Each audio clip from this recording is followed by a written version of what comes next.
Hello everyone, मैं दीप आप लोगों के लिए आया हूँ टॉप 10 एमसीक्यू।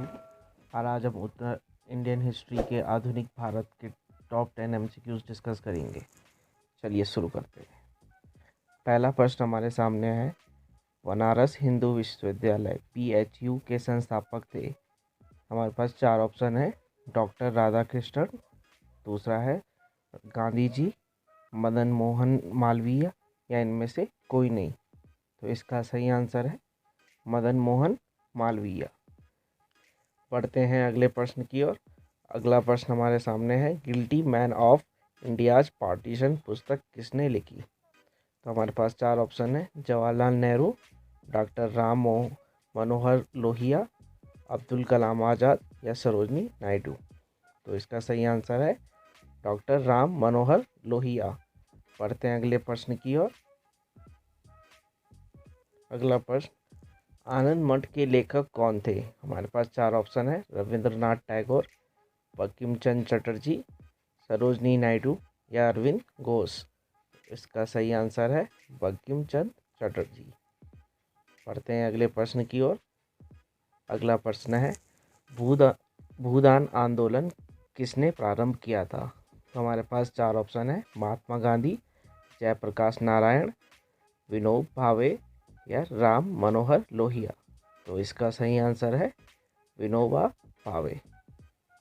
पढ़ते हैं अगले प्रश्न की ओर। अगला प्रश्न हमारे सामने, लाइफ डिवाइन पुस्तक के लेखक कौन है। तो हमारे पास चार ऑप्शन है। महात्मा गांधी, रविंद्रनाथ टैगोर, राधा कृष्णन, या अरविंद घोष। तो इसका सही आंसर है अरविंद घोष। बढ़ते हैं अगले प्रश्न की ओर। अगला प्रश्न हमारे सामने, बंगाल की एशियाटिक सोसाइटी 1784 में स्थापित के प्रवर्तक थे। हमारे पास चार ऑप्शन है। पहला है Warren Hastings, sir William Jones, James Mackintosh, या जेम्स प्रिंसेप। तो हमारा सही आंसर है सर विलियम्स जोन्स। बढ़ते हैं अगले प्रश्न की ओर। अगला प्रश्न हमारे सामने है, भारत की संविधान सभा किसके अनुसार गठित की गई। तो हमारे पास चार ऑप्शन है। साइमन आयोग का प्रस्ताव, कैबिनेट मिशन योजना, माउंटबेटन योजना, या क्रिप्स प्रस्ताव।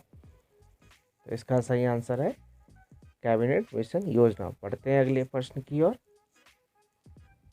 प्रथम भारतीय नोबेल पुरस्कार विजेता थे। तो हमारे पास चार ऑप्शन है। CV रमन, रविंद्रनाथ टैगोर, हरगोविंद खुराना, या आत्म सेन। तो हमारा सही आंसर है रविंद्रनाथ टैगोर। पढ़ते हैं अगले प्रश्न की ओर। हमारा राष्ट्रीय गीत वंदे मातरम कहाँ से संकलित है। तो हमारे पास चार ऑप्शन है। चित्रा, गोदान, डाकघर, या आनंद मठ। तो इसका सही आंसर है आनंद मठ। पढ़ते हैं अगले प्रश्न की ओर। भारत का राष्ट्रीय पंचांग किस संवत पर आधारित है। तो हमारे पास चार ऑप्शन है। विक्रम संवत, कली संवत, या शक्र संवत, या इनमें से कोई नहीं। तो इसका सही आंसर है शक्र संवत। कैसे लगे आपको आज के 10 प्रश्न, हमें कमेंट कर जरूर बताइए। धन्यवाद।